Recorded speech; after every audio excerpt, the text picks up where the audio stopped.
یعلم ما یلج فی الارض، وہ جانتا ہے جو کچھ داخل ہوتا ہے زمین میں، انگلی رکھیے، وما یخرج منہا، اور جو کچھ نکلتا ہے اس میں سے۔ ایک دانہ آپ زمین میں پھینک دیں، اس سے کتنے دانے نکلیں گے اللہ رب العزت۔ زمین کے اندر آج کی موجودہ سائنس نے یہ کہا ہے کہ مٹی کی اگر آپ لوگ ایک چمچ لے لیں تو اس کے اندر پودوں کی نشو و نما کے لیے پائے جانے والے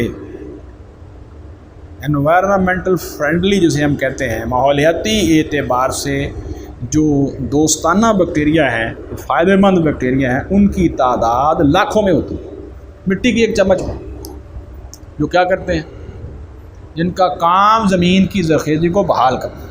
آپ فصل کاٹ کے چلے گئے، اب ان کا کام شروع ہو گیا،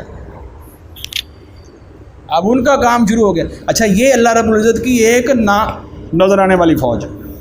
اللہ کی نا نظر آنے والی فوجوں میں جنات بھی ہیں، نا نظر آنے والی فوجوں کے اندر فرشتے بھی ہیں، وہ فائدہ مند بیکٹیریا بھی ہیں۔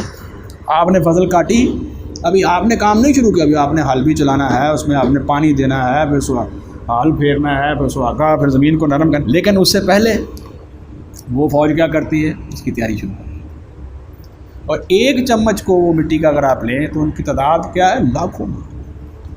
اچھا، پھر ایک فوج آسمان سے بھی اوپر نازل آ گئی، بارش کے چھوٹے چھوٹے قطرات، ایک بہت بڑا نائٹروجن کا، جس کو اللہ تعالیٰ نے نائٹروجن کو ہوا میں رکھا ہے۔ آپ کو پتہ ہے، عام لوگ جانتے ہیں 21% آکسیجن اور 77% نائٹروجن کے کلیے کو سارے جانتے ہیں ہوا میں ہے، لیکن یہ نائٹروجن جو ہوا کی شکل میں ہے، جو ہمارے سانس کے ساتھ ہمارے اندر بھی جاتی ہے اور پھر ایسے واپس آ جاتی ہے، یہ فائدہ مند نہیں ہے۔ اس کو اللہ تعالیٰ پھر اوپر بادلوں کی گرج اور چمک کے نتیجے کے اندر اس کو پھر وہاں فکس کرتے ہیں، اسے کہتے ہیں فکسیشن آف نائٹروجن، تثبیت۔ اب یہی نائٹروجن جو ہے وہ آکسیجن سے مل کے NO، پھر NO2، پھر ویک نائٹرک ایسڈ بن گیا، اور یہ بہترین فرٹیلائزر ہے، بہترین کھاد ہے، جو آسمان سے لاکھوں ٹنوں کے حساب سے، کروڑوں ٹنوں کے حساب سے نازل ہوتی ہے، اور وہ آ کر جو ہے وہ زمین کا حصہ بن جاتی ہے، اور پودوں کی جڑوں کے ذریعے جو ہے وہ پھر پودے اس کو حاصل کرتے ہیں۔ وہاں سے کیا ہوتا ہے، ہرے بھرے پتے، ہرے بھرے پھل، ہرے بھرے پھول آپ کے لیے نکلتے ہیں۔ اس پروٹین کو دیکھیے، اس گھاس کو، یہ ہوا کی نائٹروجن جو ہے وہ کدھر کدھر جا رہی ہے، ذرا سنیے۔ زمین میں گئی، جی، پھر وہ کہاں سے آگے چلی گئی، پودوں میں، فصلوں میں، پھر وہ کہاں گئی، کس نے کھایا ان کو، نہیں، ہم نے ابھی وہاں سے کیا ملا آپ کو، گوشت، اور کیا ملا، دودھ، دودھ سے کیا کیا ملا، نا جی، دودھ کی ڈیری پروڈکٹس کی تو پوری لسٹ ہے، خمیر اور مکھن اور پتہ نہیں لسی اور دہی۔ اچھا، پھر آگے چلیے، پھر ان پھولوں سے اور ان کے رسوں سے شہد۔ کیا کمالات ہیں اللہ رب العزت کے۔ اگر آپ ایک ہی کمال کو دیکھنا شروع کر دیں، زمین میں کیا گیا اور کیا نکلتا ہے، اس کا ہی جائزہ لے لیں، تو کیا تعریفیں ہیں اس ذات باری تعالیٰ کے لیے۔ چلیے، یعلم ما یلج فی الارض، وہ جانتا ہے جو داخل ہوتا ہے زمین میں، وما یخرج منہا، انگلی رکھیے، اور جو نکلتا ہے اس میں سے، وما ینزل من السماء، اور جو اترتا ہے آسمان سے، وما یعرج فیہا، اور جو چڑھتا ہے اس میں، وہو الرحیم الغفور، وہ رحیم ہے اور غفور ہے۔ کسی کے لیے اپنی انعامات کو، اپنے جو اللہ رب العزت کی رحمتیں ہیں، نوازشیں ہیں، روکتا نہیں ہے، مانتا ہے کو نہ مانے، کافر بھی ہے اس کے لیے بھی وہی چلتا ہے، بلکہ وہ تو اللہ تعالیٰ جو ہے وہ ہمیں توفیق عطا فرمائے۔ میں دیکھ رہا تھا یہاں فوڈ فیکٹریز کی ڈاکومنٹریز دیکھیں، کتنے انواع و اقسام کے کھانے تیار ہوتے ہیں، لیکن یہ توفیق صرف مسلمانوں کو ہے، جو دائیں ہاتھ سے کھاتے ہیں، کھاتے وقت بسم اللہ کہتے ہیں اور آخر میں الحمدللہ کہتے ہیں۔ آدمی دیکھ کے تعجب اختیار کرتا ہے کہ یہ کتنے انواع و اقسام کے کھانے کھا رہے ہیں، لیکن ان کو تعریف، ان کو توفیق نہیں ملی، ان کو پتہ ہی نہیں ہے کہ ہمارا خالق اور مالک۔ بائیں ہاتھ سے کھا رہے ہیں جانوروں کی طرح، نہ بسم اللہ سے شروع ہوا نہ الحمدللہ کا قتل ہوا۔ یہ کس کی بات؟ یہ ہے اللہ رب العزت کی جو معرفت مسلمانوں کو نصیب ہوئی ہے، ایمان والوں کو نصیب ہوئی ہے، قرآن مجید پڑھنے والوں کو نصیب ہوئی ہے۔ اصل تعریف وہ جانتے ہیں کہ رب العزت کی تعریف کیا ہے، کیوں جی؟ تو یہ بہرحال جی هو الرحیم الغفور، وہ نہایت رحم کرنے والا، بہت بخشنے والا ہے، لوگوں کی غلطیوں پہ معاف کرتا ہے اور رحیم ہے، اس لیے جو ہے وہ تمہیں نعمتیں دے رہا ہے۔ اچھا جی، اب اگلی آیت بڑی زبردست ہے، قرآن مجید کی 3 منفرد آیت، حافظ ابن کثیر رحمۃ اللہ علیہ لکھا ہے کہ قرآن مجید کے اندر 3 آیات ہیں، اس سے زیادہ چوتھی آیت اس موضوع کے اوپر نہیں ہے، جہاں قسم کھا کر اللہ تعالیٰ نے کہا ہے رسول اکرم صلی اللہ علیہ وسلم کو جواب دو قیامت کے بارے میں، کیونکہ مشرکین اور کفار نے یہ کہا، وہ بھی قسم کھا کر کہتے تھے کہ قیامت نہیں آئے گی۔ اللہ تعالیٰ نے فرمایا محمد کریم صلی اللہ علیہ وسلم آپ بھی ان کو قسم کھا کر جواب دیں۔ ان میں سے ایک آیت یہاں ہے، ایک سورہ یونس میں ہے، ایک سورہ تغابن میں ہے 28 میں پڑھیں۔ اب دیکھیے ذرا، اعوذ باللہ من الشیطان الرجیم، وقال الذین کفروا، اور کہا ان لوگوں نے جنہوں نے کفر کیا، لا تأتینا الساعۃ، ہم پر قیامت کبھی نہیں آئے گی، ہم پر نہیں آئے گی قیامت۔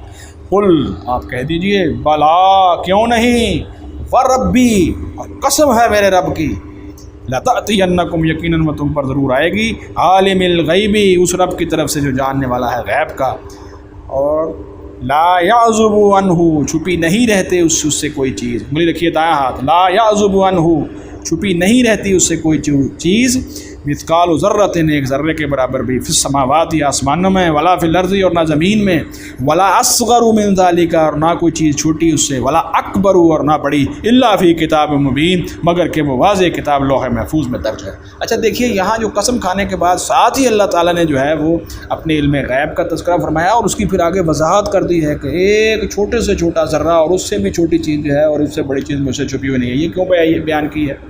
اصل میں وہ یہ کہتے تھے کہ اچھا ہم جب ریزہ ہو جائیں گے، مٹی کے ساتھ مل کے مٹی ہو جائیں گے، پھر ہمیں اکٹھا کون کرے گا؟ ان ریزوں کو کون اکٹھا کرے گا؟ کس میں یہ صلاحیت ہے کہ ان کو گن سکے؟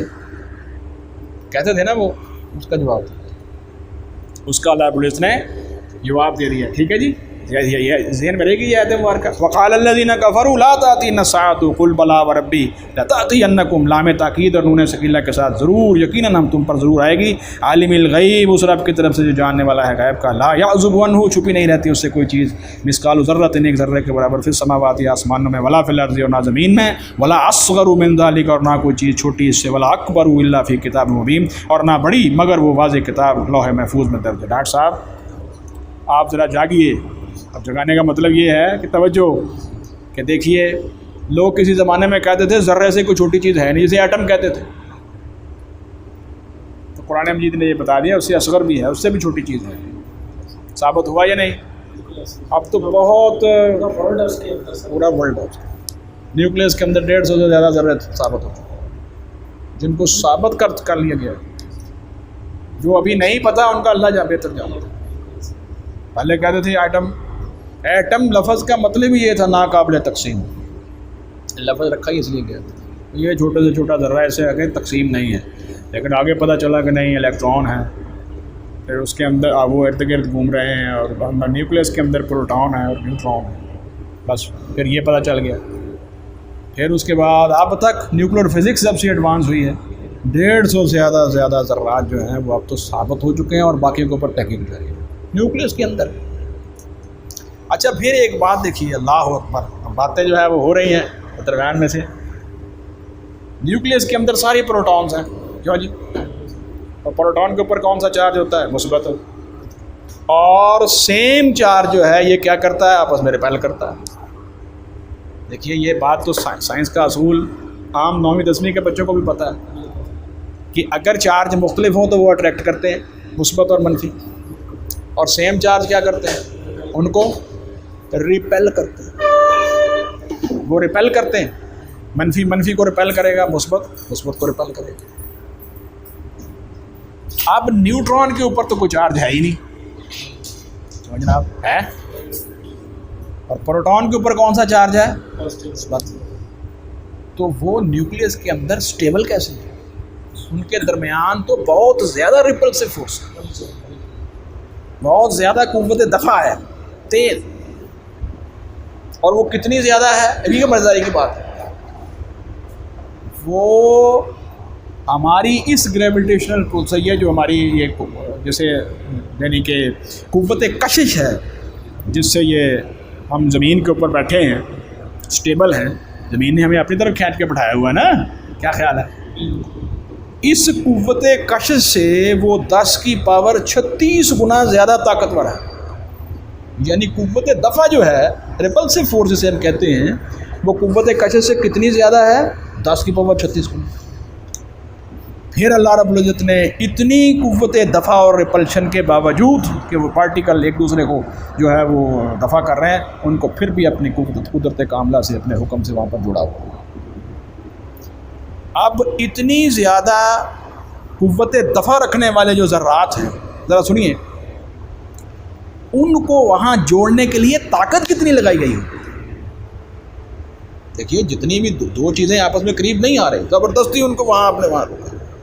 کتنی قوت وہاں پر. اس کا مطلب یہ ہو گیا کہ وہاں کتنی انرجی ہے جو اس کے اندر بند ہے. یہی وہ ایک نیوکلیر فزکس کے اندر یہی وہ چیز جو دریافت ہوئی ہے کہ نیوکلس کے اندر تو اتنی طاقت ہے، اور آپ کو پتہ ہی ہے پھر اس سے جو ہے وہ فیشن اور فیون ریئیکشن کے نتیجے کے اندر کتنی چیزیں جو ہیں وہ بنی ہیں، اور کتنی توانائی جو ہے وہ وہاں سے حاصل ہوتی ہے، اور کتنے انرجی پلانٹس جو ہیں وہ ہم بنا سکتے ہیں، اور تھوڑی سی یورینیم سے جو ہے وہ ہم اتنی توانائی حاصل کر سکتے ہیں کہ ہم شہروں کو بجلی دے سکتے ہیں.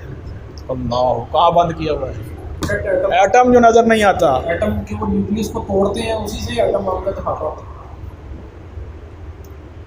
ان پروٹونز کو اللہ رب العزت نے اپنے حکم کے ساتھ جو کہ ایک دوسرے کو دفع کر رہے ہیں، ان کو رکے رہو. بہرحال اس کے اندر اب لمبی ایک بحث بھی ہے کہ اس کو سٹیبل کیسے رکھا ہوا ہے. یہ تو بہت لمبی بحثیں ہیں، اس کی پارٹیکل نیچر، اس کی ویو نیچر، اور اس کا ہمیشہ موشن میں رہنا، اور اس کو سٹیبل کیسے رکھا گیا ہے. جیسے انہوں نے ایک بڑی اچھی مثال دی، آپ کو سمجھا دیتا ہوں. جیسے وہ کرتب کے اندر نہیں ہوتا کہ ایک آدمی 2 گیندیں اچھالتا ہے، پھر 4 اچھالتا ہے، پھر 6، پھر 8، آپ نے دیکھا ہوگا. لیکن ایک وقت میں اس کے ہاتھ میں 2 گیندیں ہوتی ہیں، باقی ساری فضا میں ہوتی ہیں، تو وہ ساری سٹیبل ہوتی ہیں، کوئی گرتی نہیں ہے. انہوں نے ایک مثال دے کر سمجھایا ہے کہ اس طرح وہ پروٹونز اور نیوٹران ہمیشہ حرکت میں رہتے ہیں، کہ وہ سٹیبل بھی رہتے ہیں اور وہاں سے جو ہے وہ نیوکلس کو توڑتے بھی نہیں ہیں. ہاں جب اللہ تعالیٰ کا حکم ہوگا یہ ختم ہو جائے گا.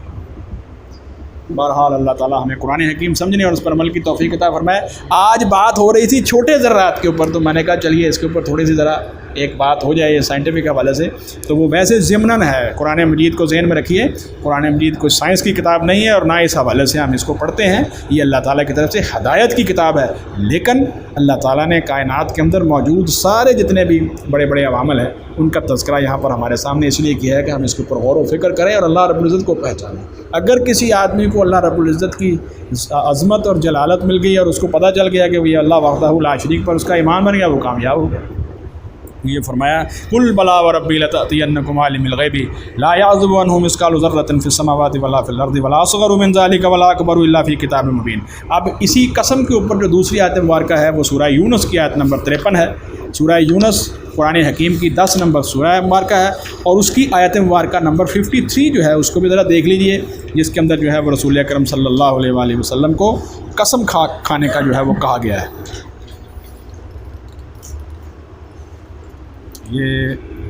اچھا یہ بات ایک اور بھی میں آپ کو بتا دوں، اسی سورہ مبارکہ کے یہ جو آیت مبارکہ پیر صاحب ہم نے ابھی پڑھی ہے، یہ سورہ سبا کی آیت مبارکہ نمبر 3، اس کے بارے میں بھی سورہ یونس کے اندر بھی جو ہے یہ ایک مضمون گزر چکا ہے. ذرا دیکھیے یہ سورہ، وہ آیت قسم والی آیت جو ہے وہ بعد میں ہم دیکھتے ہیں، وہ میں اس کو پہلے ذرا دیکھ لیجیے. آیت نمبر 61 ہے، تھوڑا سا آپ آگے جائیں گے، 61 نمبر آیت ہے. وما تكون في شأن وما تتلو منه من قرآن ولا تعملون من عمل الا كنا عليكم شهودا اذ تفيضون فيه وما يعزب عن ربك من مثقال ذرة في الارض ولا في السماء ولا اصغر من ذلك ولا اكبر الا في كتاب مبين.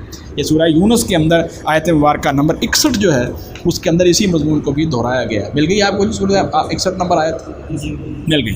اب آئیے ذرا 53 کی طرف آئیے، 53 نمبر آیت جس میں قسم کھائی ہے اسی سورہ یونس کے اندر. وَيَسْتَنبِئُونَكَ أَحَقٌّ هُوَ، وہ آپ سے یہ خبر پوچھتے ہیں وہ کیا یہ قیامت اور اس کا عذاب حق ہے؟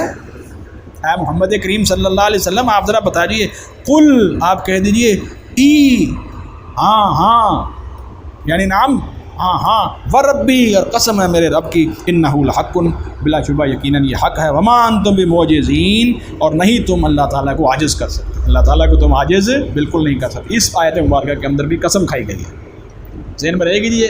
اور تیسری آیت مبارکہ سورہ تغابن کی ہے، جس کو بھی ذرا ذہن میں رکھیے. آج یہ سورہ جو سبا ہے، اس کی ابتدائی تفصیل کے طور پر میں نے آج باتیں کی ہیں. آئندہ تو انشاءاللہ ہمارا درس ذرا تیزی سے چلے گا انشاءاللہ العزیز، لیکن یہ ضروری تھا کہ ایک دفعہ یہ پتہ چل جائے کہ سورہ مبارکہ کے اصل مضامین جو ہیں وہ ان کے حوالے سے آج بات ہو جائے.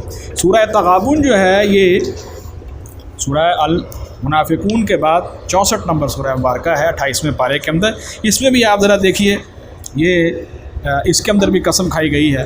یہ آیت مبارکہ تو بہت ہی پیاری ہے اور بڑی واضح ہے. سورہ مبارکہ 28واں پارہ سورہ التغابن 64 نمبر آیت مبارکہ نمبر 7.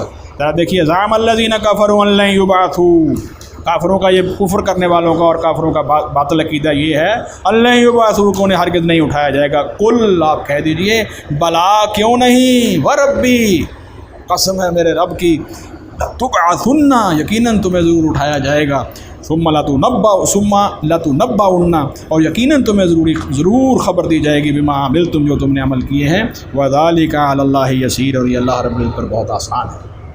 ذہن میں رہے گی یہ آیات مبارکہ آپ یاد رکھیے. اس میں رسول اکرم صلی اللہ علیہ وسلم کی زبان مبارک سے آپ قرآن مجید میں قسم کھا کر، کیونکہ وہ بھی کہتے تھے قسم کھا کر کے قیامت نہیں آئے گی، تو اللہ رب العزت نے فرمایا آپ ان کا جواب جو ہے وہ قسم کے ساتھ دیں.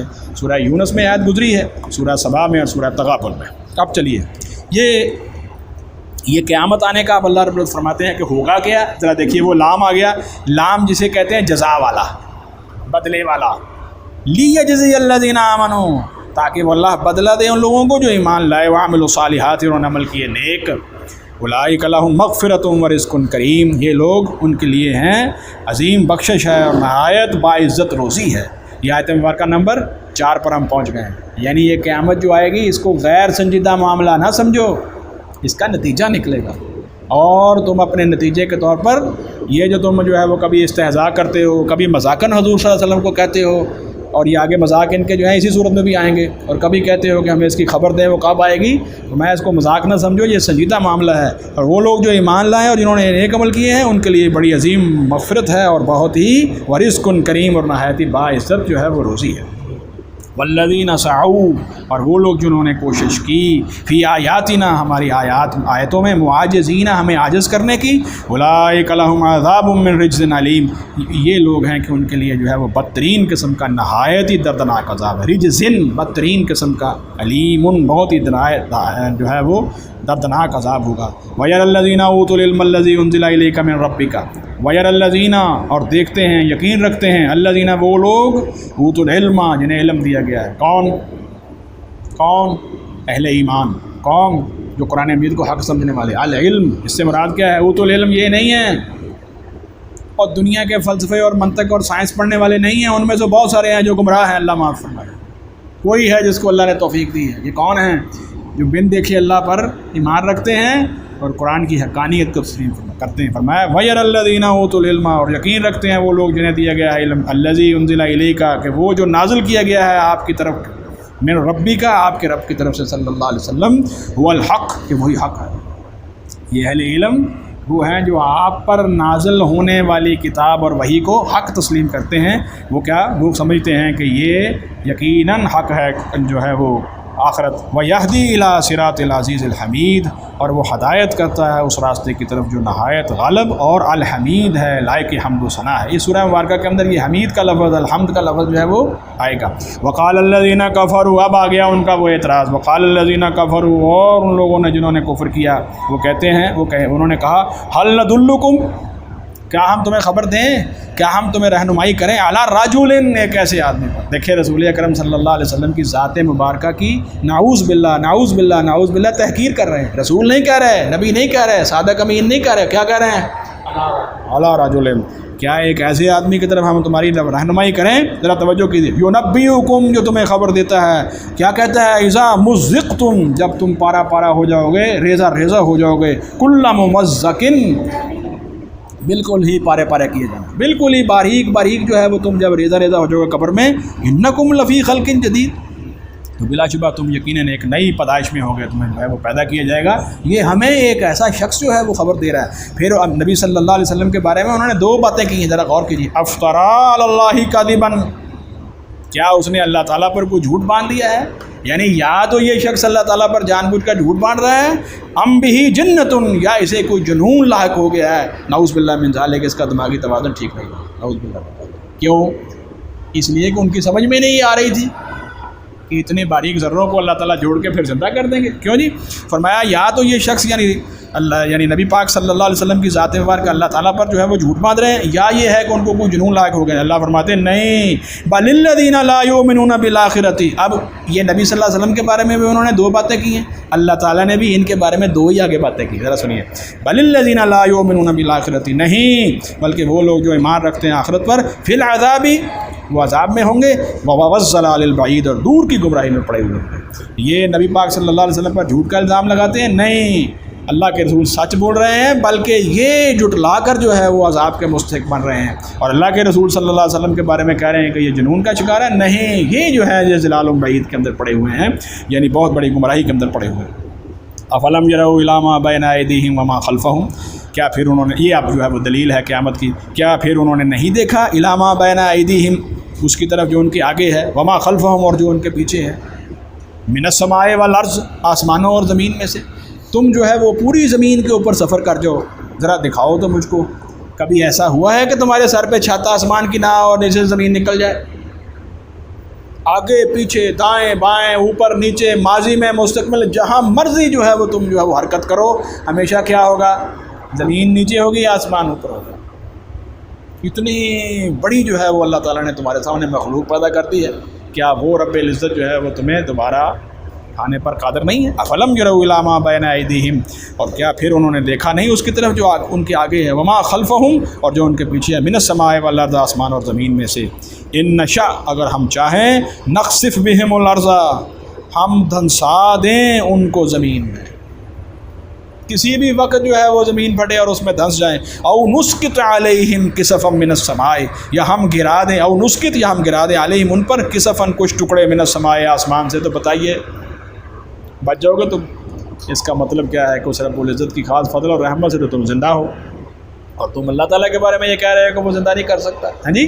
او نسقط علیہم کسفا من السماء ان فی ذلک لآیۃ، بے شک اس میں ایسے یقیناً عظیم نشانی ہے، یعنی زمین کے اوپر تمہارا چلنا پھرنا ہی تمہارے لیے ایک بہت بڑی عظیم نشانی ہے، کیا لکل عبد منیب، ہر اس شخص کے لیے، ہر اس بندے کے لیے جو رجوع کرنے والا ہے، عبد اللہ کا بندہ ہے، منیب رجوع کرنے والا ہے، توبہ کرنے والا ہے۔ اچھا دیکھیے ایک بات اور بھی ذہن میں رکھیے، اس سورہ مبارکہ کے اندر جو ہے وہ اللہ رب العزت نے شکر کا تقاضا کیا، شکر کا تقاضا کیا، اور میں نے یہ بات کئی دفعہ کہی ہے کہ شکر کی سب سے اعلیٰ ترین شکل کیا ہوتی ہے؟ ایمان لانا ہے۔ اس سورہ مبارکہ کے اندر ذہن میں رکھیے گا 3 طرح کی ناشکریاں بیان کی گئی۔ اس رکوع پہ ہم آج کا درس ختم کریں گے انشاءاللہ العزیز، لیکن اگلے درس کو شروع کرنے سے پہلے میں جاتے ہوئے آپ کو بتا دوں 3 طرح کی ایسی ناشکریوں کا تذکرہ کیا ہے جن کے ہوتے ہوئے ایمان نہیں رہتا، اور جن کے ہوتے ہوئے جو ہے وہ انسان پھر صحیح معنوں کے اندر جو ہے وہ اللہ رب العزت کی تعریف بھی نہیں کر سکتا۔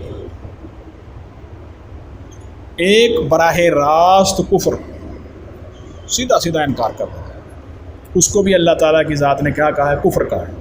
اور دوسرا اس سورہ مبارکہ کے اندر جو بہت ہی زیادہ مضمون جو ہے وہ رپیٹ کیا گیا ہے، وہ ہے کسی کے بارے میں، کسی بھی اللہ تعالیٰ کی ذات مبارکہ کے بارے میں، آخرت کے بارے میں شک کا شکار ہو جائے۔ دیکھیے دنیا کے اندر ایک بات یاد رکھیے ڈاکٹر صاحب، ایک تو ہوگا چٹے ننگے کافر، انکار ہو گیا، انہوں نے انکار کر دیا، اللہ معاف کرے، اور اس کے علاوہ ایک بہت بڑی اکثریت ایسی ہے جو آخرت کے بارے میں شک کا شکار ہے، مکمل یقین نہیں ہے۔ دیکھو اگر مکمل یقین ہو تو برائیاں ہوں اتنی؟ اس کے اوپر کافی تفصیلی گفتگو ہے اس سورہ مبارکہ کہ جو شک کا شکار ہے وہ بھی اپنے آپ کو کافر ہی سمجھے۔ اور تیسری چیز جو اللہ تعالیٰ نے ناشکری بیان کی ہے وہ ہے قوموں کی اور افراد کی اللہ کی نعمتوں پر ناشکری، جس کے نتیجے کے اندر جو ہے وہ اہل سبا کے اوپر عذابات ہیں، اس کا تذکرہ اللہ رب العزت نے کیا ہے۔ اللہ رب العزت کو ہمیں توفیق عطا فرمائے کہ ہم ایمان لا کر اور اس کی اطاعت اور فرمانبرداری اختیار کر کے وہ صحیح شکر اختیار کریں جو ہمیں دنیا اور آخرت میں کامیابی نصیب فرمائے۔ سبحانک اللہم و بحمدک، اشہد ان لا الہ الا انت، استغفرک و اتوب الیک۔